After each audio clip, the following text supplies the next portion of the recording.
What's good, everybody? This is Ace. Here, as always, with my partner Marcus, and we are about that sports life.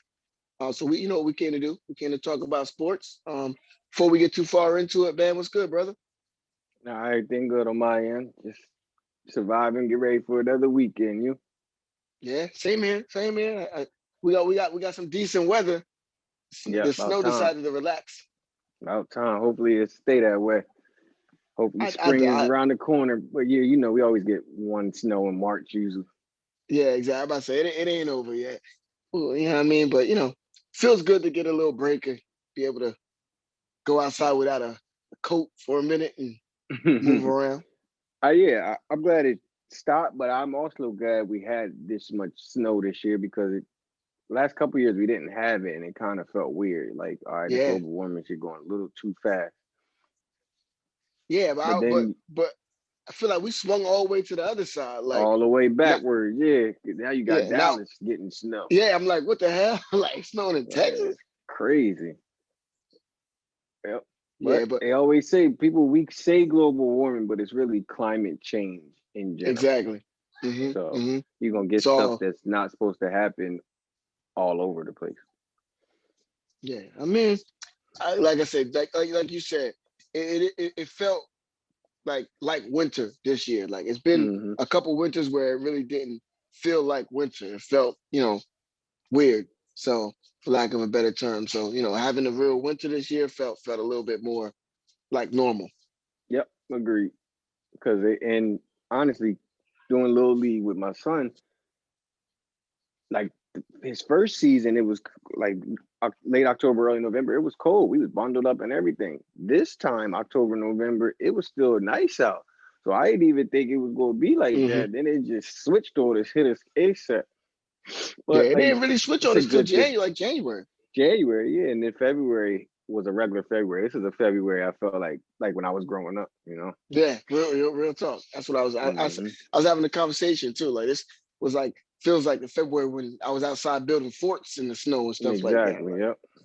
Blizzard of '96 style. Yeah, exactly. Something I'll never forget ever. Yeah. But yeah, let's Well, get into it. yeah, let's get into it, man. We got plenty to talk about. Um, First things first. We got the All Star teams. We got our full All Star teams, East and West. We had the starters last time we talked, and now we got the reserves named. Um, of course, the All Star team is going to. There's going to be snubs, no matter how many players is in the All Star teams. It's always going to feel like somebody should have made it that doesn't make it. Um, Always. Yep. so what? But when they with the naming of the reserves, who do you think was like the most glaring omission or snub or you know didn't make the Uh, cut? Originally it was Devin Booker, but he got the replacement nod, so I'll remove him. Um, Behind him, I'm going to say Trey Trey Trey Young because like the it's kind of crazy to see a guy go from a starter one year to not even on the team the next year. Like we don't Yeah. see that happen almost ever. But then behind him, I was surprised that Tobias Harris didn't get his, and then on the West, other than Booker, I thought Mike Conley was deserving, and he didn't get in. But then at the same time, like you said, it's always gonna be guys that didn't make it, and I don't feel like there's anyone on there that I'm like, not really an all star. See, all right, now I agree absolutely with Trey Young. Like you said, going from starter to not mentioned at all is kind of weird. Um, but my most glaring, and I'm like, it's almost to me like laughable is Sabonis from the Pacers. Like how Point could he guard, yeah. not? Like how could he not? I feel like he's probably the most glaring of anybody. Like you said, besides Booker, but Booker did get in as the replacement for AD. So I think besides Booker, I got Sabonis just because of the season he's had up to this point. And you don't penalize him some for recent injuries. Like he's missed, I think, like 9 or 10 games in the first half of the season. His numbers are definitely there. The Pacers are a playoff team, but I kind of feel like recently it's been more Brogdon than Sabonis as their leader. But if Sabonis would have got on the team over a guy like, say, Julius Randle, I don't think anyone would have argued with that because Sabonis has had Exactly. a That's what I'm saying. season. And not to cut you off, I do like that Randall got that first All-Star. He is definitely deserving, but I just feel like you said, maybe with the injury consideration, but Sabonis has had an All-Star first half. Absolutely, yeah. And I think if he stayed healthy and played more games, he would have definitely been on it. But the fact that Julius Randle's been healthy and the Knicks are in the playoff hunt for the first time in a long time, I think that had to give him the nod. When it first came out, I was looking at it. I'm like, man, how did he make it over Tobias? Because the Sixers are the number one team in the East. He's considered our third best player, but honestly, he's our second option on offense. So usually the top team, their top guys on offense usually make the All-Star team. But then when I looked at Julius Randle's numbers and I compared it to Tobias, that's when I stepped back. I was like, okay, yeah, I'm wrong. Now Randall's numbers pop. They pop my out. fanhood talking more than what it should have been. And speaking of Julius Randle and All-Stars in general, I know when they were young, the Lakers were not winning with that group. But as you see them grow up, they drafted 3 All-Stars in a row. D'Angelo Russell, no, 3 out of 4 years. D'Angelo Russell, Julius Randle. Randle was first. Then you got D'Angelo Russell, Brandon Ingram. They're all All-Stars for different teams. And I know like the Lakers won a championship, so of course their franchise and their fans don't care. But I think it goes to show that sometimes you need to slow down with thinking, oh, we got to move in a different direction. Oh, because yeah. if those I say guys that all the time. Yeah. If those guys were together and you allowed them to develop, you probably would have been we would look at the Lakers right now, how we look at Denver. Like they have that young core that's all growing together. And at any point, they're going to skyrocket up, or just like what Phoenix is doing this year. So I think that just goes to show teams and fans have to slow down. Like, I feel like this era wants instant gratification with everything, and it doesn't work that way in sports. Some guys just hit the ground running. Sometimes you get a Zion. Sometimes you get a Donovan Mitchell that just comes out of nowhere and hits the ground running. And then sometimes you get a Steph Curry. Steph Curry's first couple seasons, things could have went differently with a different organization. Yep. They were patient with him. And also, if we remember, he speaks about a lot of stuff. He left Nike and he went to Under Armour. And he's always said that was a split in the road for his career because he stopped having the ankle injuries as much. Like, remember early in his career, he was having an ankle injury every year season. That would keep him out for a substantial amount of time. And that was slowing down his development. It was actually to a point where when they picked to build around him instead of what's his name? Monte Ellis. It was kind of some people like, oh, I don't know if you should do that. Now, of course, now we know they've made the right decision, but it's like you said, people have to slow down. You cannot overreact so quickly to guys that are 18, 19, 20 years old coming into the NBA playing against grown men. Yeah, and sometimes I have to, temper myself because I got to remember that, with my Celtics, we're struggling right now. But then I look at it and I'm like, my core is a 22 and a 24-year-old. I mean, while they have been able to do, great things already, I can't really expect the world from them night in and night out. Like, I don't know how much, playing in the bubble and then running it right back in the season has affected those two kids. Tatum had COVID 3 weeks ago. Yeah, I was going to bring that up.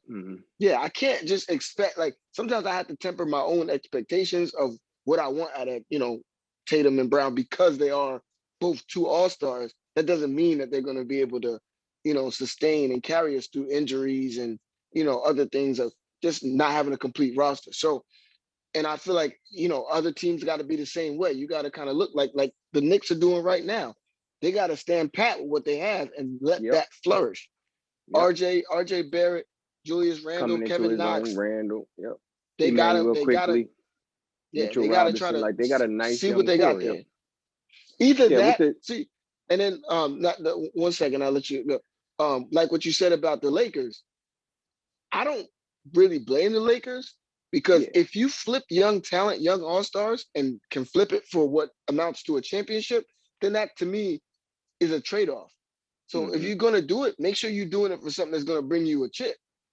Absolutely. That's why, yeah, their fans and the Yeah, franchise are not even going to look at this and even double think twice because of those moves were made to build their championship team.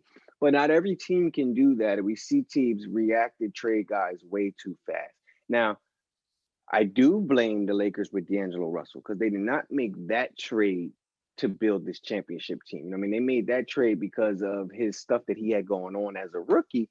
And when you go back and you look at it, you say, hey, he was a rookie. What did you guys yeah, expect? He's immature. You got to let him grow up, right? Those things have to be allowed to happen. Now, like just with the Celtics, like you said, Brown and Tatum are extremely young. And they're not struggling because of those two are not playing up to their standard. They're struggling because of injuries. Kimba's not himself yet.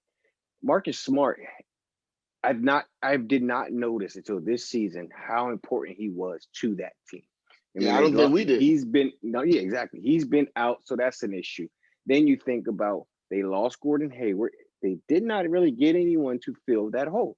I know the kid Naismith is supposed to eventually become that guy, but he falls into what we're saying. He's a rookie. He's a young player. You have to allow him to grow and to get into the funk and the flow of the NBA. So for any Celtics fans that watch this, relax. Yes, you're 15 to 17 right now. You're having a little struggle, but you still have more talent than a lot of teams in the NBA. And you have a general manager who will forever keep those assets there to be able to keep his team relevant. I do think he might want to think about cashing some chips in at some point because he seems like he Yeah, wants to something's hold gotta on happen. up to him. But the team that they have is the basis is around Tatum and Brown, and Tatum and Brown are good enough to carry you to high heights. Yeah, I mean, and that's the thing I would say. Like, if you tell me I got a 22 and a 24-year-old, both all-star players, I can work with that because I feel like we can win with Tatum and Brown at some point. Even if we don't win, we talking 2 or 3 years down the road. Before they hit their actual prime, Yep. we could be contending for championships, even if we rebuilding now around them. So I mean, I'm not like I said. Sometimes you just gotta temper your expectations and relax. Not Yep. every year is going to be your year. And you got to kind of, let things fall into place. Like I said, I think when I look around the league, I see a lot of teams that were contending or were really good in the bubble are really struggling, I believe, with this quick turnaround. Mm-hmm. I feel like, and some of the teams that had an earlier exit than they would have liked are doing better because one, is still so fresh in your mind what happened in the bubble. Like, take a look at Utah. But what Utah is doing, they didn't really do too much different. They got Bogdanovich back healthy. That's really the Yep. biggest difference in with And their team. Clarkson's balling out his And Clark was going, ass. but I feel like part of Clarkson's that going stupid. is they still feel the effects of what happened in the bubble. It's not that long ago. Mm-hmm. No, it's the And I shortest feel like turnaround ever. if you look at even a team like the Sixers, like y'all got a new coach, y'all made some really good moves, but I feel like Embiid still remembers what it felt like getting it swept in the first round, and he wasn't feeling Mm-hmm. it. Mm-hmm. So His first time. I think It was his first time ever losing in the first round. Like we have not with Ben and Embiid, we had always made it to at least the second round. And other than the year against the Celtics where they beat us 3-1, I mean 4-1, the year we took Kawhi and them to game seven. Like, so yeah, yes, for you to lose in round one that next year and to know the circumstances were so different, um, that it can motivate you even more to know, hey, I have to accomplish these things now because we don't know what may happen in the future. We don't know. Like we just saw the NBA get shut down last year, and that was unprecedented. Something we never thought we would see, ever, and it happened. It was shut down. Now I know Embiid's been struggling last couple games, and he is again tonight. And I kind of think the the turnaround being so quick and the workload he's had early in the season is affecting him a little. Um, but that's why you have to be able to add to teams that are contenders. Like the Sixers need to be looking to add that last piece if they truly want to be there in the end. Good point. So that brings me to, kind of our next topic, still sticking with NBA, but it's getting to that time, getting close to All-Star break, and with All-Star breaks comes trade deadline. Um, Now, of course, it's a lot, of talk about possible deals. A lot of, the talk and rumors have been squashed for the most part. A lot of the big names that were supposed to move, I'm hearing a lot, of that being, tempered down, probably not seeing any of that stuff until the offseason. But I Mm-hmm. did see a rumor about your squad possibly looking at Kyle Lowry, and Kyle Mm-hmm. Lowry coming out and saying that he would like to, play and possibly finish his career in Philly. Mm-hmm. What you think? You think that's a piece that you guys, would help y'all out in this, this, push? And I'm gonna just say it. It's a push for the playoffs and a push to try to, go further than you guys have gone. Um, for me, it's about what they would give up. You know what I mean? Like Kyle Lowry is a very good player. We all know that. But he is 34 or 35. He's on the last year of his contract. I know we're pushing to try to win a championship this year. So that's why you would push some of your chips in to get him. But if Toronto wants, if they were to want Maxi, Eddie Green, and picks, I don't know if I do that because Maxi's going to grow into a very good player. Now, if you want to, if we could look at it, and it could be maybe Matisse Thybulle, Danny Green, and a first round pick or two first round picks because we're not giving them the young player that they know will grow into more. Yeah, I think it's all about what we give up to get him because we don't want to deplete ourselves bench wise just to add one more piece. You know what I mean? Like Ben is actually playing some of his best basketball he's ever played right now. And I think the dynamic shifts a little bit if you bring Lowry in. Yes, Lowry has experience playing off the ball with Van Vliet, but that's a little different though, because Van Vliet will take that outside shot that Ben won't. I think it will make us better, but I don't, all right. As long as the deal doesn't have Maxi or Shake Milton in it, I'm with it. Yeah, but I think that's exactly what I think it's going to. I think it starts with Maxi or Shake Milton. One of those two would have to be involved. I think that I don't see a way that Toronto is giving up, Lowry without getting, not Uh, like you said, Thibault. Thybulle's the I put one. it to you like this. Thibault, Isaiah You Joe, and like this. Furkan are the ones I Yeah, think you allow them to pick from first. You could pick two of them, and that's how you also get a pick. If they want Maxi, there can be no draft picks that's what I'm involved. saying. That's And my I was opinion. going to say that. I think that if you guys want to get away with still keeping your draft pick, then I think that it's going to have to be Shake or Maxi. Yeah, I I think think that if you want to I, do, Shake should be off the table 100% because he was out for the last week or so, and our bench really suffered without him. And Lowry's not coming here and coming off the bench. So I think Shake would have to be automatically off the table. You entertain Maxi if it allows you to keep future draft picks. But if we could get it done, Danny Green has to be in the deal to match the money. So he's always going to be there. If you can get it done with Danny Green, Thibault, and maybe our young guy, Isaiah Joe, even though I like him because he can shoot the three well, in a first rounder, you go ahead, you do it. You try to add another shooter off the bench through the buyout market, and your team's fine. But if they insist on getting Maxi, I only can give you Danny Green and Maxi. That's it. I can't give you more than that because of the circumstances that he's I think you might have to 35. throw a second in. You might have to throw a Yeah, okay, second that's rounder, fine. That'll something be like fine. that. Yeah, it's Something it's like that. more circumstance than the player. He's 35 Yeah. and he's on the last year of his contract. Like, so this doesn't work out. We don't win a championship this year. And then you lost a player like Maxi and you lost picks and Lowry's not back the following year. That's how you set yourself back. Yeah. I mean, definitely. It's one of those deals where I think that he would like you said, he'd help the team in the short term as far as trying to win a championship this year. He got championship experience. Lowry's not afraid to take the shot. That Mm-hmm. and to be honest, that's my thing about y'all now. I think y'all have a decent bench now. Y'all have some secondary ball handlers. Y'all got them things that you guys did not have. You got shooters, but I don't know if you have the guy to take the shot. Mm-hmm. Agreed. If Embiid can't get it off, he's doubled or whatever. It's not going to be Ben. I don't know if Tobias is going to hit that. I don't know if Seth, I mean, as good as Seth is, I don't know if Seth is going to hit that shot at that time. So to me, I think that Lowry is a guy that we all know. Lowry's going to hit that shot if given the opportunity, and he's not afraid to take it. And he makes winning plays. That's what I see. Yeah, And yeah, that's what you want to add when you're trying to run for a championship with guys who have not been past the second round. Because outside of Danny Green and Dwight Howard, I don't think anyone on our team has been outside of the second round of the playoffs. I mean, like Tobias has said it multiple times. He never got out of the first round until he got to the Sixers. So, like, we don't have experience that knows how to navigate a championship run that we do now with Danny Green and Dwight Howard. But adding Lowry is just another level of that player. And I do think Morey is looking for another starter. Some people always say, "Oh, Sixers just need to add to their bench."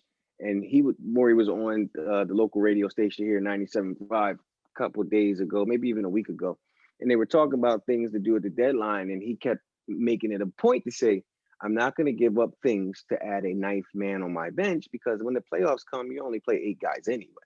So if I'm going to give up assets, it's to get a difference maker." Lowry fits that mold. Now, I think at the time, people were thinking he was more insinuating towards Levine and Bill, but I don't see either one of them getting traded because both teams, now that the Wizards have went on a low win streak, they're not far from the 8th seed anymore, and the Bulls are the 7th seed right now. So yeah, I don't see neither one of those guys are getting moved. So Lowry probably is the best you can get as difference maker wise on the market. Someone else I would like for them to look at, I don't know if it's possible, is still the Buddy Hield thing. I know they looked into that this summer. I think he fits the role that we're talking about. And then Tim Hardaway Jr. on the Mavs. We need a scorer, like you said, and a ball handler, a guy that's going to make that clutch shot in the playoffs. I still would go Lowry over both of those guys just for the simple fact that he's a winner. He's done it.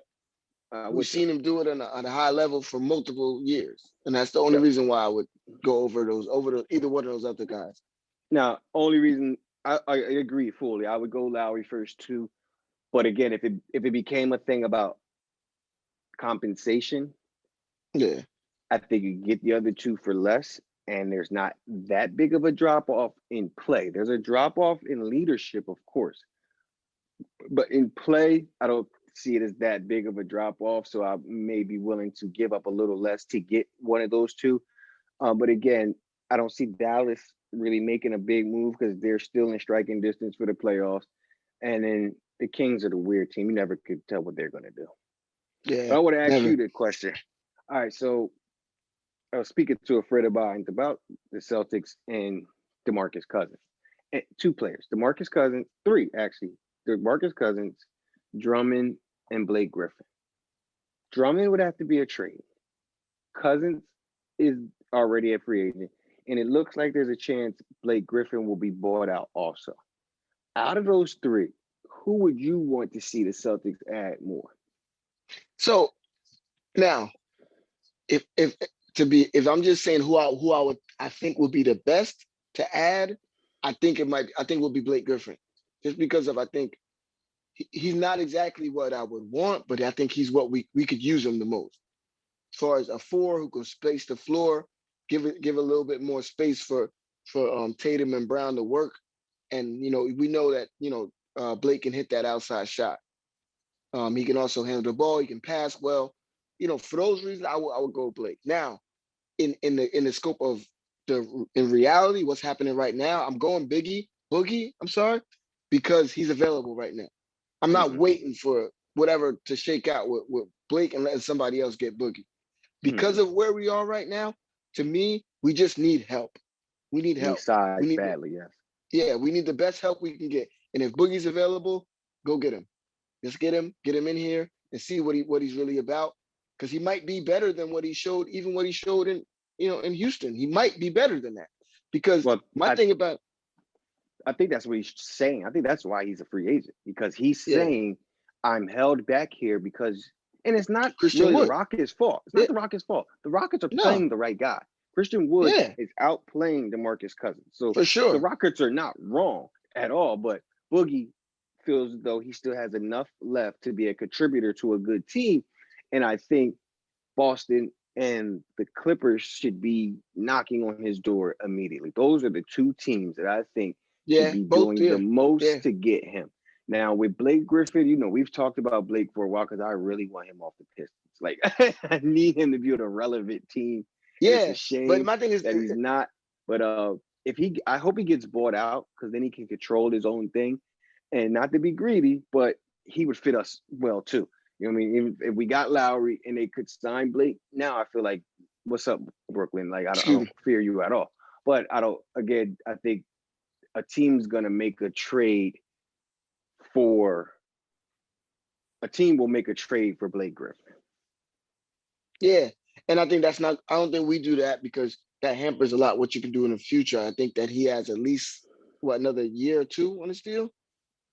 Yes, 2 years. Yeah, so yeah, I don't see us doing it. If we get him, it would be on a buyout. But that's why I said I would like Blake. I think Blake would be the better, fit. But I think as far as we need help now, so I think going after Boogie is only element is only a. I think if you go after Boogie now, I can stomach some of the talk that I've been hearing from Danny Ainge, which is he's thinking about holding off on the traded player exception into the offseason. Now, Mm-hmm. if you just hold on to that traded player exception to the offseason and don't get us no help now, I'm not going to be happy at all with that. I'm not feeling that. But if you go out and at least go grab Boogie, for whatever whatever you need to pay Boogie for this season, I think Boogie will help, and I think that I can be okay without us making any type of big trade. In the meantime, now, and Boogie was the guy I wanted to talk about. And you mentioned the Clippers, and I think the Clippers would be a good spot for him. But I've also heard, talk about, him and the Lakers. Um, to me, I just don't Yeah, think that it I don't don't think make that sense makes to me sense. for the Lakers. Me either. I think that's more of a, how it goes with the Lakers and like the Cowboys in football. Every big player name gets linked to them, but it doesn't make sense. Um, they have Anthony Davis will eventually be back. Montrez is the guy off the bench. Like Kuzma gives them good minutes as a stretch four. You don't need Boogie on that team. And there's a reason why they released him. You know what I mean? Like, they do not need him on that team. That's why for me, it's the Clippers and the Celtics that should be doing everything they can to add him, and maybe even the Bucks too, because we know Brook Lopez doesn't give you much of a presence defending the basket wise come playoff time. So I, the Laker thing with me fully feels like just NBA media wanting to talk about the Lakers. Because to me, you already got 2021 DeMarcus Cousins. You already got him and Marc Gasol. I don't really see that being much of a Yeah, I difference. forgot about Gasol exactly. For the Lakers. Now, me, Celtics, I take either one of them. I take Marc Gasol or Boogie. Give me either one. I don't care. That's what I'm saying. It's just I don't. You don't need both. Like they're pretty much the same player at this point. Absolutely, absolutely, they're the same guy. Um, Speaking of Boogie, man, I hate when things like this happen to big time players because Boogie was a borderline on his way to being a Hall of Fame type player, having that type of career, and the MVP Achilles type injury, caliber player. yeah, the ACL, and then the Achilles stole so much of his athleticism away from him, and it's just like, man, yeah, he can still score, he can still get you 10 rebounds, but that dude was a 30 and 15 guy. Like, he was a monster. He was considered the best center in the NBA, arguably. You know Mm-hmm. what I mean? And it just goes into, he just falls into a line with guys like Brandon Roy, Derrick Rose, Penny Hardaway, Grant Hill, where the beginning of their careers they were so big time. Then they have this spell of injuries, and then afterwards they're a shell of themselves. Like, Just never the same. unfortunately, Brandon Roy, Can't his is the worst because he never even had a second career after the injury. He had a year or two and he was done. At least with Derrick Rose, he's had a second career. It's not the same as the guy we remember. It's more like Grant Hill. Like, Grant Hill had a second career. No, it's not the Penny MVP too. level. Penny Penny too. too, exactly. Penny too. But I feared that DeMarcus Cousins could be getting close to falling closer to Brandon Roy than the other guys. Yeah, I mean, I think that it really comes down to right now. It's now for cut, and that's the thing about when as Cousins is making this decision, he's got to kind of think about that. Which is why if I don't know that this to be true, but let's say it is an option between the Clippers and the Celtics as where you go. I think you got to kind of lean Celtics in the simple fact of he has an opportunity to come in the Celtics and get heavy minutes, if not start right away. Right Whereas away. the Yep. Clippers, I don't know if that's the case. Let me think. So We start right away there. And the I mean, clearer path is Ibaka's with still Boston. there. Yeah, the clearer path is Ibaka's clearly still there. So the clearer path is definitely with Boston without any argument. That's for sure, for sure. Um, and if that presents itself, I would love to see him take that opportunity. Even though the Celtics are a rival team of mine, I more want to see him be successful because he was always a player I really, really liked watching, and I saw be a big time player for a nice 3-4 year run. And now it's just like, man, we lose stuff like that solely because of yeah, what injuries could have and been? Because with what could have Boogie, been. he's one of those players where I was always waiting on his next move. So I always knew he wasn't gonna he wasn't long for Sacramento.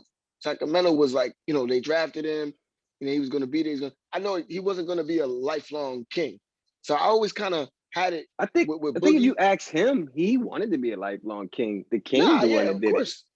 Yeah, nah. Yeah, But like some players, you kind of just see it yeah. coming. Like you see, Remember, he like was pissed Carmelo. when he got I always traded. knew Carmelo wasn't going to be a lifelong Nugget. Like I just knew it. Like you could just see Oh yeah, yeah, in yeah, yeah. I agree in with that one. Carmelo that he wasn't going to be there forever. So and at the same time, I was always wanting to wait until I wonder where Boogie's going to wind up and who he's going to end up playing with. And what I mean, I always kind of had that thought, and then to never really see it pop off like that. Like when he went to the Pelicans for a while, it was him and AD.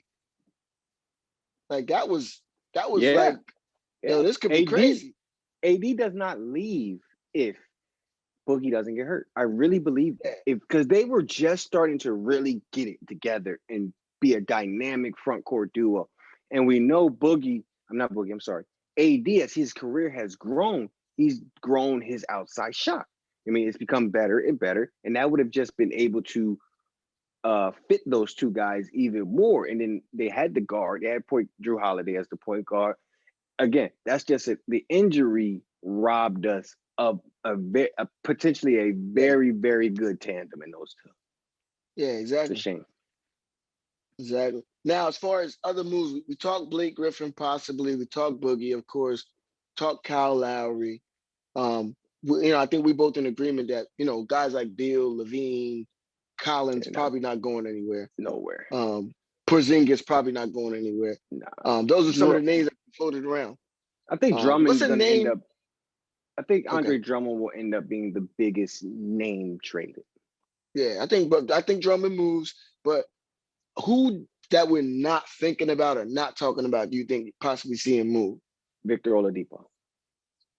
Okay, okay. Because I Well, know like, I don't think he was ever long for Houston. Houston was just mhm. trying to grab another asset after the trading Harden and all of that. And I think they just played a part in that. That's what I mean. Oladipo going there just played a part in finishing that Harden trade. I truly believe that. So I don't think they would have any issue moving him for a solid return. Any issue. So that's a name I think that hasn't been talked about that could easily be moved. Another one, I think he's not a big name, but to us guys that watch ball and know it and know how important he is PJ Tucker. I think Yeah. competitors are Hmm. going to be looking for PJ Tucker as a guy that is a winning type of player, just like Kyle Lowry. Not on the same level, but you know what I mean. The way they play fosters winning. So I could see the Rockets moving both of those guys for future draft picks and young players to continue to build their next core. Okay. Um, one guy that I kind of think about, you mentioned him earlier. I think Buddy Hield, because I just don't think that. I feel like if I'm the Kings and I'm looking at that roster and I just drafted Tyrese Halliburton and seeing how as good as Mm-hmm. he look, I feel like Halliburton and Fox need as many minutes as you can give them, Mm-hmm. and I think you can never give them both enough minutes while Hield is there. I just don't think it's possible. So I feel Agreed. like Mm-hmm. Hield is a guy. that I could see move. Now I don't see that. The funny thing is, like sometimes I see guys getting moved, but it's hard for me to figure out where. Where? Yeah. Like Hield, I don't know. Like you mentioned Oladipo, and I'm trying to think where would Oladipo be a good spot. I mean, he could play anywhere. He's that Yeah. type of player, but I just don't know who would move for him. And then another guy I see is Miles Turner for the Pacers. I think a rim protector that can shoot. Everybody wants that, and I feel like the Pacers already have their big guy in Sabonis, and having two big guys is not really the wave right now. Like in the NBA, it's very tough to have two big guys that you play on the floor at the same time. I just don't know Especially when one is like Turner, who doesn't bang down low that much. He wants to shoot just as exactly, much as Sabonis does. Like exactly. So it's like, he plays down low defensively. He's actually having a very, very good defensive season. Might even have a chance to be an All NBA defender. But in terms of offense, no, him and Sabonis are kind of repetitive. yeah. So I could see Miles, and you definitely choose Sabonis over Miles Yeah, Turner. without a So doubt. I could see Without a doubt. Miles Turner getting moved. And another Yeah, that guy one that I wouldn't think shock me. it's a guy that I think should get moved and he should want to move, but from what I've heard, the team doesn't want to move him and he doesn't want to move. Whatever. Nikola Vucevic. Oh, man. He's too good to be in Orlando. He needs to be somewhere he can help 28 teams in the league. He can help. Like he can help anybody. Like I mean, a guy like that on any other team is instant playoffs Yeah, to me. he's a two-time All-Star now. Clark, real quick. How did Vucevic get to Orlando? Let's see if you remember that. What? All right, well, no, Damn. let's start first. Who drafted Vucevic? Was he a Sixer? Mm-hmm. Yeah, it was either Sixers or Nets. It was Sixers or Nets. Yep. How did he get to Orlando? What trade was that?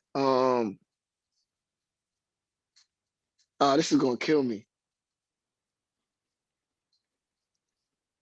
I don't remember, man. I know I remember he was either a Sixer or a Net, and it was a trade where he was just kind of throw-in. He was seen as the throw-in, but now when you look in reverse, he was the best player. He was part of the Dwight Howard, Andrew Bynum trade. I knew it was Dwight Howard, and I knew it was too. But I thought he wasn't in the league then. I'm like, he wasn't in the league yet then. He was I part of knew that it was year. It Dwight was his Howard. rookie year. He had shown flashes as a rookie with the Sixers, playing with Drew Holiday and Evan Turner and them and Iguodala. I remember now. Yeah, remember Iguodala was a part of that too, but he went to Denver. Yeah. And I bring that up to just because Vucevic, I agree with you. If he could put him on a contender, if he put him on the Celtics, y'all might jump up right up there with the Sixers and the Nets. He's that good. But when you look at that Bynum, Dwight, Iguodala trade in hindsight with the Sixers, Lakers, Nuggets in Orlando got the best player. And it's mind-blowing to me. Like, that's Dwight crazy. was out of LA in 2 years. Andrew Bynum never played one game as a Sixer. Played. And Iguodala was okay with Denver, but it was short term. Vucevic has been with the Magic for 6, 7, 8 years now. Multi-time All-Star. Like, yeah, they're not winning. Double. Yeah, they're not winning much, but they did make the playoffs just this past season. So it's amazing when you look in hindsight at a deal like that he became the guy and he was the afterthought when it initially happened. Vucevic is a guy that you can look at as a guy that he's added to his game so much. Like to me, like at the time when y'all traded him, he was just a big body that was kind of active. Yep. Then he went to Orlando, and for a while he was just a post guy and a really good post guy. Like he developed into a really good post guy, and then maybe last season or season before last, he developed his outside shot. Yeah, now he's one of those modern bigs that can do it at 3 levels. He always had the form. It was just more like you said, growing it and the repetition and him becoming that type of player to get it. But he's put the work in and year out. And it's kind of amazing that you look at the guy. They drafted Aaron Gordon top 5. They took Jonathan Isaac top 5. Injuries are hurting him, but the best player is somebody that they traded for in the afterthought of a Dwight Howard trade. Yeah, it's just somebody. There's a big body to get because you lost Dwight. Dwight. Definitely. Good move. I mean, I say good move for Orlando, but I don't think they even thought it was going to turn. Yeah, they didn't know. Yeah, I can't But like I even said, give him the it's crown. time. To me, it's time to move him. It's time to move him because I feel like you mentioned some of the young guys. They got enough young talent. Where you move him for a good return, now it's time to work and move around those work and build around those guys and let Vuk go and have a playoff run with a team that can actually do something with him. Because that's the thing. I hate to see a guy wasting on a team that's not doing anything. Like Mm-hmm. a guy like Vukovic, like even like Zach LaVine, Brad Bill. I don't like seeing it, but like, you know, if those guys are building blocks for the future, it is what it is. But I feel like those guys, all three of those guys would be so much better on contenders. Yeah, yeah. I mean, we've talked about Bill multiple times. It's going to take Bill forcing his way out to get out of Washington. Um, Levine, I don't know if he needs to leave. I think they could continue to grow into some. I kind of view them how I viewed Devin Booker 2 years ago, because I never was with everybody that wanted Booker out of Phoenix. I thought that they were going to build a nice nucleus. Then once they hired Monty Williams, I was like, he has a good coach. Then they made the trade with the Sixers, getting Mikal Bridges. They draft Ayton. Cam Johnson was another good draft pick. And then Chris Paul topped it off. Like, I feel like the Bulls can kind of replicate that. You know what I mean? Like, they have Kobe White, who's a very good player, and he's going to continue to grow as his backcourt mate with Levine. They need Lauri Markkanen to finally become healthy. That's what's hurting them big time. They've lost him. He showed a lot of promise early in his career. And then they're a team that, because of the nostalgia of the Jordan era, they can sign free agents. You know what I mean? Yeah, Like, and yeah. because you have an all-star guard there and another good guard in Kobe White, like I want to see Bill and Vukovic move more than Levine. I, like we're talking about Booker. Like Booker to me, it wasn't a just he needs to get out of Phoenix. It was more of a I seen some specific spots. Like if Booker could have found his way to the Lakers, I think that would have been a great spot. Like and it's a couple other teams in the league where I feel like Booker would have been a great fit. Other than that, stay put. So I feel the same way about Levine. It's a couple places in the league I feel like Levine would be great. If But I also Levine was feel on the like Sixers, we'd be ridiculous. yeah, I and I don't feel like know how you could do it without giving up Ben, but if you could figure that out and you had Ben, Levine, and Embiid, let's go. yeah, I feel like other than that, if it's not going to be something like that, then yeah, stay where you Mm-hmm. at. But Now like he's I said, big it's a time. couple spots. Yeah, I could see something crazy going on if he gets Let me moved ask there. you this. All right, we've talked about this team before and in acquiring a big time player. If you're Denver, would you trade Porter Jr. for Levine? For sure, I would. Yeah, definitely. Only because, like I said, what to me, Porter, Denver, Denver's window and their timeline gets accelerated. Sometimes your timeline gets accelerated. Like Mm-hmm. under normal circumstances, Porter would be the guy that you're really looking at to build around. Yeah, and then you're looking at um, uh, Jokic and Jamal Murray as complementary pieces.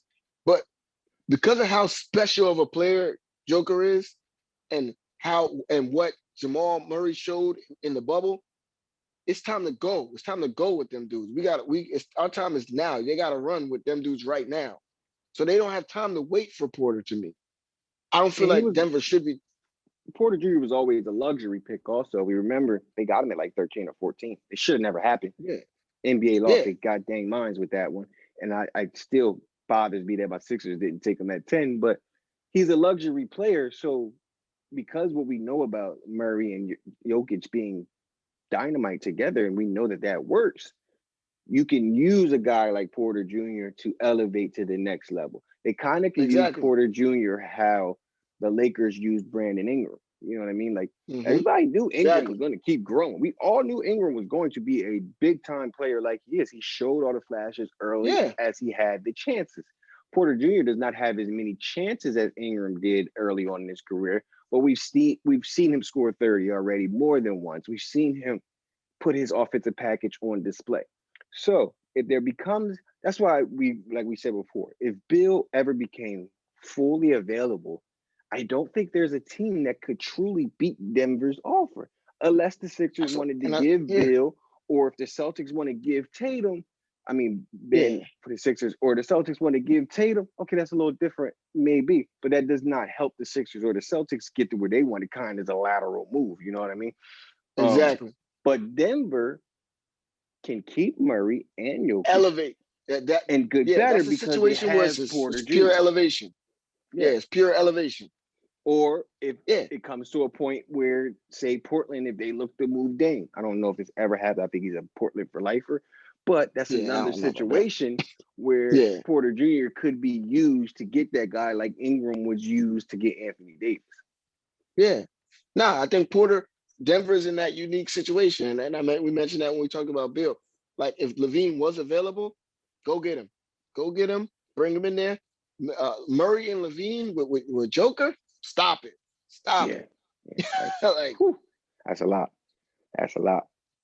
And yeah, then we like know we're watching it with Levine now. Some people used to say he was a point guard, and I was like, I don't know about that. I think he's nah, more he's of a a two, natural and two, he's been natural two. able to explode as a two because of Kobe White taking over the point guard role. So Yeah, Levine is just focusing on getting buckets, and that's the same role he would have in Denver. He and doesn't the have to funny worry thing is, about creating at all in Denver. Murray and Joe get to do that. yeah, because Levine, and I knew it from college because Levine followed Westbrook at Yeah, UCLA, UCLA. Yep. Well, a couple and years off here, but yeah. yeah, but he was kind of in this, but he was kind of in the same mold. Yeah, the They played mode him is at point exactly the guard, same. and Yep. he played just like Westbrook in college. But then I always saw like, now that's a two guard, just like That's a two Westbrook guard. is a two guard, but Westbrook never fully made that transition and still plays the one now. But Levine was a two, and I always knew it from when he was at UCLA. Like that's a two, that's a scorer. Like he Yeah, don't really want to pass the ball. I always thought OKC messed up by not making Westbrook the two and Harden the one. Because Yeah, it's and that's being exactly how it shown should in have happened. Brooklyn right now that Harden Mm-hmm. can be a one and be a damn good point guard. And that's why they have Kyrie off of him. And it probably would have been able to mesh. The OKC meshed well anyway with what they had. But I think if you Now, had a Harden as if the point Harden, guard, go ahead. Westbrook No, as the I think you're gonna say two, the same thing I'm about to say. Durant as the three, that means then they don't move Harden and they move Ibaka. Because remember, they picked Mm-hmm. Ibaka over Harden Over Harden. simply for fit. But if you started with Harden at point guard, you may never even get to a situation where you even consider Ibaka versus Harden. Yeah, and I think that if you make that move, choose Harden over Ibaka, I think KD is still a OKC Thunder player right now, and I think they have at least one championship, at least They one. were right at the door. Remember, they were right Yeah, at the door. They played in the championship. They lost to a stacked Miami team when they were 23 years old. Everyone knew they were going to lose, but it was just the fact that they got there. And then let's remember, they were on the door again and they choked. They were up yeah, they 3-1 choked. on the Warriors. They blew it. Like they blew another. That was another championship chance. I I don't think know if they would I feel exactly the same way. Harden should have been brought in to the starting lineup to be the point guard in that team, and that would have changed everything. So I mean, it can't also really would talk have about it now. eliminated remember, like there's always so much talked about where Westbrook goes YOLO sometimes. That is eliminated if the ball is not in his hands all the time. And Exactly. Harden has no issue being the setup guy. But yeah, Hey, I've always thought like, man, that was a mistake. That's how they should have started it. And now watching him play with another dynamic guard and it working in that order, it makes me say even more, damn, OKC. Y'all yeah, fumbled that one. yeah. I mean, yeah, I'm sure they would do it differently if they had another chance themselves. They know they messed up. Facts. So I mean, and we'll see. I mean, as we still got some time before that All-Star break, trade deadline to see what's going to happen and who moves. So I'm sure we'll revisit this and talk about that. But moving off of NBA, want to touch on something that we don't really talk a lot of golf. Um, I don't know how big of a golf fan you are, but I'm not really that in tune with the golf scene. But we got to I talk know. about the guy Yeah, that the had me reason watching why golf. Reason why people that look like us watch golf. Yeah. Yep. So, this past week, Tiger Woods got into a car wreck, a one car wreck, and they had to get the jaws of life to get him out and everything. And turns out, thank God, the injury he did have some, pretty severe injuries as far as leg injuries, but nothing life threatening.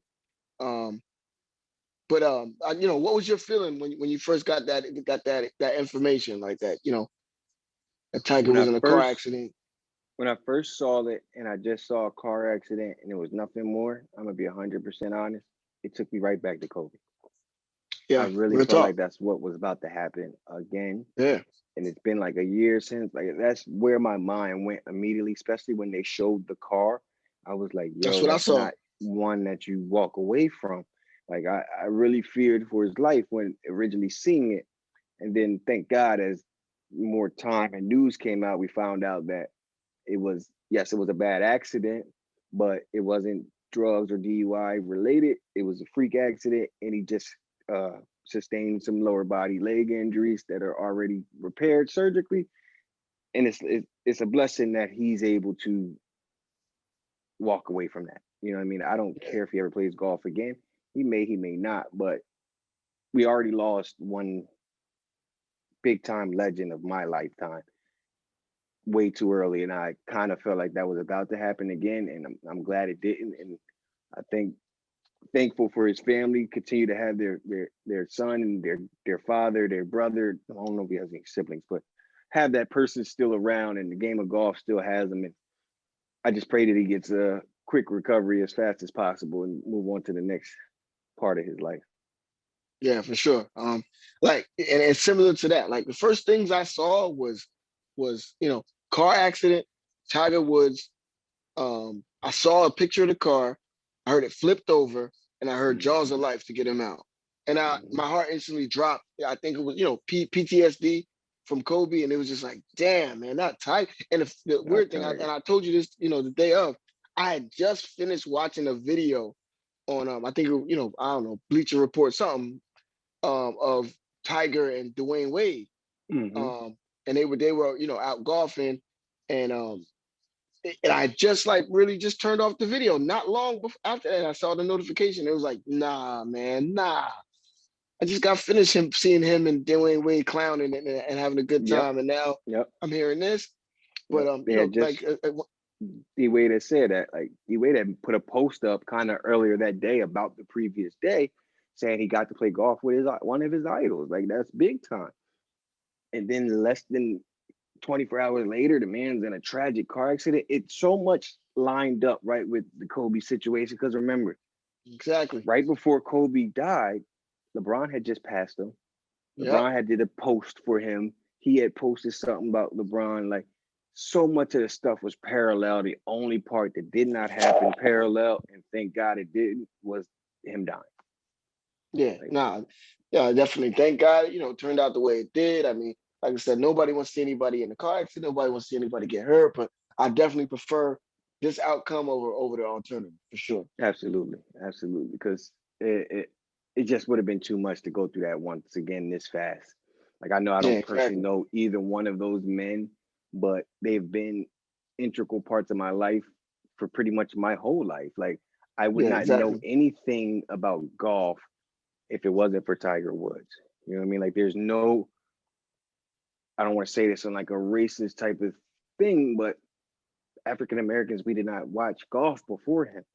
I mean, that was Yeah. not a sport that was we gravitated to. I think mainly because of the cost of it, and there was no one that looked like us, and that's Just the culture. The culture the around culture golf did is not, not really yeah, it didn't inclusive for fit. us. But as soon as Tiger got on the scene, it changed everything. We all were like, "Yo, who's this brother? We got to follow him now," you know. And then we did that, and I'm glad he's okay. I'm glad that he's gonna live, and that we're gonna move forward, and we'll see him back to health and back right, because that's the one thing we'll never get with Kobe. Yeah, man. And like I said, Tiger Woods, to me, like I'm in it and I'm gonna give him his flowers while he's still here now. He's the first guy that made me look at golf like an actual sport. Yeah, I never looked at golf absolutely. as a sport. I just, it was a game. Like you do that. But then when I saw what he could do out there, as far as hitting the ball, I've never seen anybody hit the ball like he hit the ball, as far as he can hit it, as accurate as he can hit it.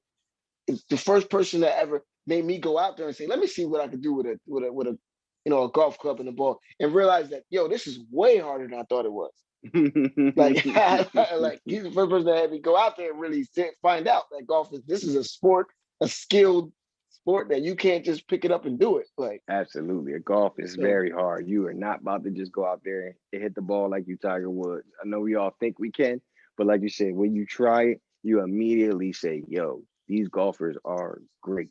Like, I don't even know how they do it. It's just like hitting a baseball. Everybody thinks baseball is easy till a ball's coming at you at 80 miles per hour. Yeah, different, very different. Yeah, nah, but shouts to Tiger, man. Speedy recovery, man. And me, I'm looking forward to seeing him, hopefully get back on that golf course, man. I think that would be a great day. That would be just what's golf usually on a Saturday afternoon or a Sunday afternoon, whatever. That'll just be a great day to sit down and watch and see Tiger Woods step back onto a golf course and do what he was put on the earth to do. So I'm looking forward to hopefully seeing it. Yeah, I'm looking forward to seeing that. But just to wrap things up, man, we want to definitely highlight, get back to our Black History facts. You normally do About That Life, Not About That Life. For Black History Month, we're gonna highlight some of our greats in sports, and as far as Black men and women and athletes. So I know we wanted to highlight some of the greats as far as this is childhood for me. So I don't even know how much of this you was around for, but Flo Jo and Jackie Joyner-Kersee, some of the greats of the greats, and just like I said, I remember childhood memories of watching these. I got my thoughts, but I want to hear what you got to say, man. Yeah, I know I'm slightly younger than you, but not that much younger. I do remember Flo Jo brought style to track. You know what I mean? Like, from her nails to her hair being done, like makeup, everything. She brought the style to track and brought that Black culture to track that had other young girls looking and saying, hey, I don't have to be a certain way and run track. I can show my feminine side and still do this sport at the highest level. And that's what she gave to the game. And also she was a great, also, we're not saying she's won multiple gold and silver medals. Like, we know what she became as an athlete.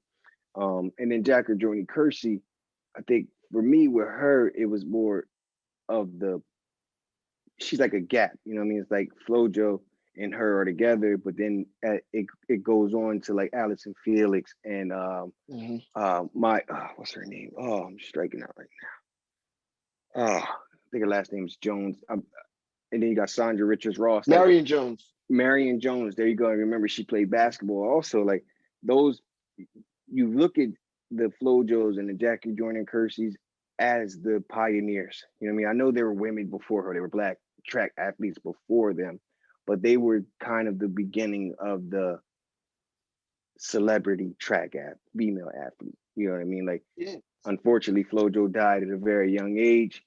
But her cultural impact is going to be felt forever. To me, Flo Jo was the first fine female athlete that I can remember. Extremely. Female athlete that you had to take serious. She was at the top of her game, but she was fine. Like, she was bad. Like, and like I said, I'm a kid. This is me as a kid. Like, I don't even really know about girls yet, but I remember very vividly knowing. I knew that Flo Jo was fine. Like, and that wasn't really like, from the one-legged suit, one-legged cat suit, to the nails, the hair. Like, Flo Jo was it, and it was like, and like you said, like she set the kind of the standard of, all right, this is what we're gonna look like. Like, we don't gotta come out here and look like dudes just because we're doing the sport. And then and then and like you said, it goes from there. Then you got your Allison Phoenix, you got your Mary Jones, and there's another one. I'm sorry, got Lolo Jones, Sonya Richards-Ross. Yep. And then the young girls coming up, Sydney McLaughlin. Yeah. She's bad. And she's coming up. And to me, and it wasn't just the Olympic level athletes. It was track athletes, period, from that point on. To me, like when I went to high school, the chicks that ran track was fine. It was the fine Jones. Like they like it just, and I don't think that was the case Hey, prior to Flo Jo. And Jackie my child, Joyner-Kersee was just, to me, I think that as a great, you always got to have another great there to push you. And I absolutely. feel like Jackie Joyner was kind of that for Flo Jo, and it For was just Flo like Jo, they kind of fed off each other, and they changed the game irreparably for track for women, to me, period.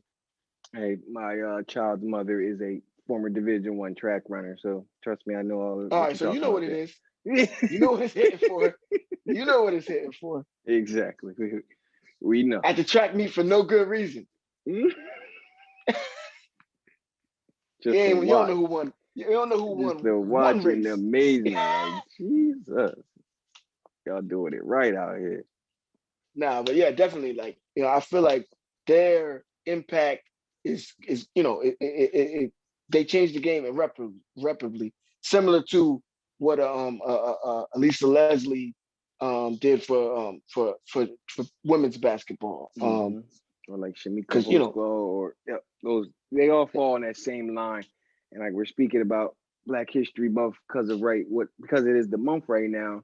But what it shows you is that the importance that our Black athletes have had on all sports for so long, and it's something that will not die.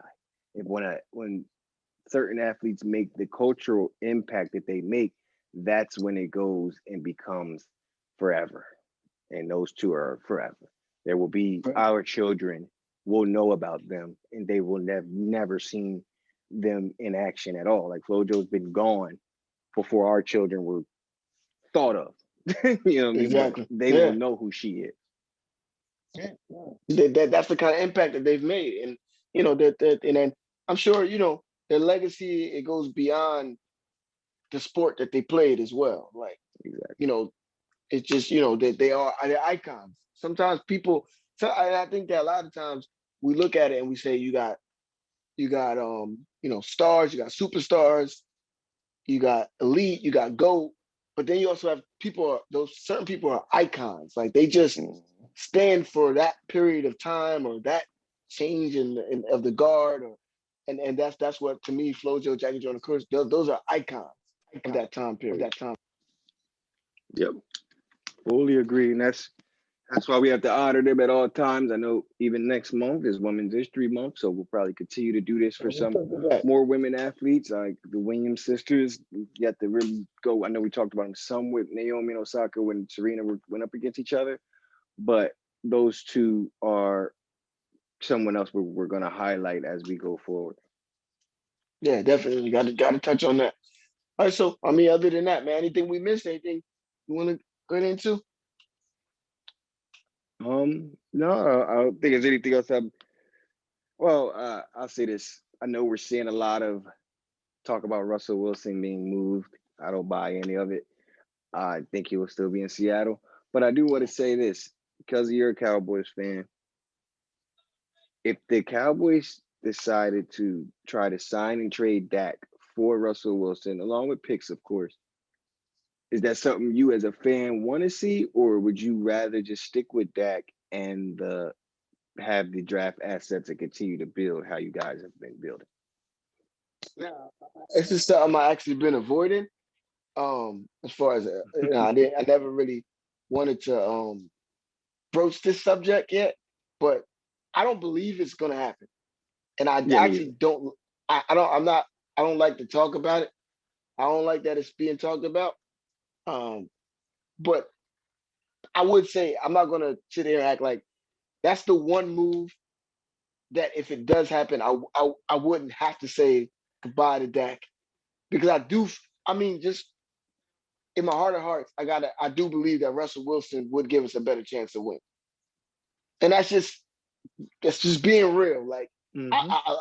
I'm a Dak guy. I love what he's done for us, and I feel like we can win with Dak. But I would feel more comfortable in thinking I can win if we did have Russell Wilson. So to to sum it up as an answer, if we could get it done, if that was a possibility, I wouldn't be against it. No. That's smart. Yeah, I And kind at of a think I point would stick where with if Dak solely because of his age, being a little younger, and I think he has already integrated himself in that locker room so much as the leader. And then like you don't have to give up any picks. I would probably stick with that, but for some reason y'all just continue to not want to commit to him. So that makes me think they are not fully as confident in him as other people are. And I don't understand it at all. It baffles me that he's still not I, been signed. I feel the same way. I feel this. I just can't understand what's like I said, short of something like Russell Wilson, I can't understand it. Like I can't. Mhm. I don't understand because I mean, Russell Wilson was an MVP candidate about 3/4 of the way through this season. So Yep.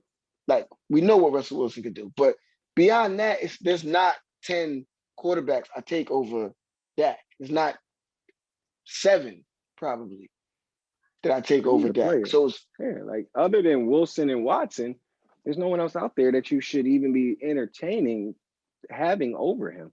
But that was all I just wanted to ask. I was just curious. I've been asking all Cowboys fans that I associated speak with on a routine basis about that. And I kind of think all of you answers have been pretty similar that you are 100% fine with Dak. But if it came down to it and you were able to get Russell Wilson, you'd have to say, yeah, we go that route. And yeah, I understand that but point of view too. My own, as an outside person who's not a fan of the team or any of that, I would try to keep the picks because you guys' defense needs to be built, and I would just pay Dak. But I would have paid Dak 2 years ago. So and I clearly, think me and that's Jerry the Jones are the on the same biggest page. thing is we should never have been in this situation to begin with. Absolutely, Dak should have been paid. Zeke should have had to wait, and that is what it is. That's it. Dak was That's and supposed to that's get paid right when Wentz and Golf got paid. yeah. Dak should have been paid 2 years ago, and then we would Yes, never have this problem right now. But that's we're correct. here now, and I've said it to you privately, and I said it amongst my friends. But I feel like if Dak is a free agent, then I'm a free agent. Like I've been a Cowboys fan since '94, but I mean, I like I said, it comes to a point where it's like, yeah, if we lose Dak and go in and like say we lose Dak and go in the draft and get a quarterback, I'm not going to be happy with that. I'm not going to be. It's not going to sit well with me, right? Yeah, I wouldn't understand that at all. That would be a Yeah, move that makes absolutely no sense. yeah. I feel like But Dak hey, should be signed, and Jerry even a does some weird franchise things tag at on times. Dak to me is like it's a little bit. To me, I feel like it's been disrespectful already, and I think we getting to the point where it's getting to be egregious. Like Oh, I nobody. fully believe if y'all franchise tag him again this year and no deal gets done, he will not be a Cowboy after this season. I fully I don't see 100%. any way. Yeah, I don't see any way he could do that. Like it's just ridiculous. You can't pay a guy $57 million on a franchise tag, and also a player should not want to be somewhere that doesn't want to commit to him. Kind of like with Kirk Cousins in Washington. And I'm sorry, Yeah, Dak is immensely better than Kirk Cousins.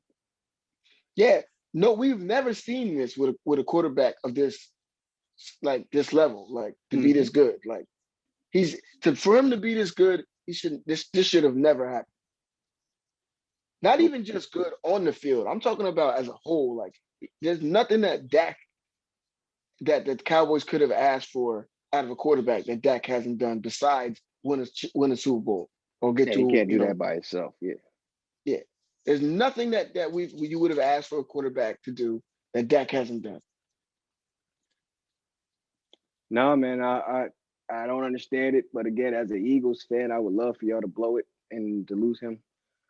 I would actually applaud it and be very, very happy about it. But Hey, I have zero confidence in the fact that whether we are or we are. I can't even say. I don't know. I have no idea. But it looks like your boys. That well, y'all had it pretty well in hand. Dallas looked like they trying to yeah, we've been chip cold in the into that third lead a quarter. little bit. They Dallas hitting their threes right now, but I'm still confident. You see that bonus signs up there, so you know Embiid's about to get like 6 free throws in the next 3 minutes. Looking Yeah, to lead yeah, that's that pretty charge. much how that usually works. But yeah, so I'll leave you the end of this third and let you rock out in the fourth. So you know that let you rock that out and watch that in peace. But you know, good show. Appreciate everybody checking us out. Check us out next time and join in on the conversation. Also, check us out on social media, Twitter, Instagram, About That Sports Life, ABTDATSPRTSLIFE, YouTube, and Facebook under About That Sports Life. Got an email and questions, comments, potential topics. You just want to complain about our sports takes, that's fine. Info at aboutthatsportslife.com. And then also check out our replays of the show on our site, www.aboutthatsportslife.com. Yes, sir. And thanks for everybody checking us out. We're out of here. Till next time. Peace. Later.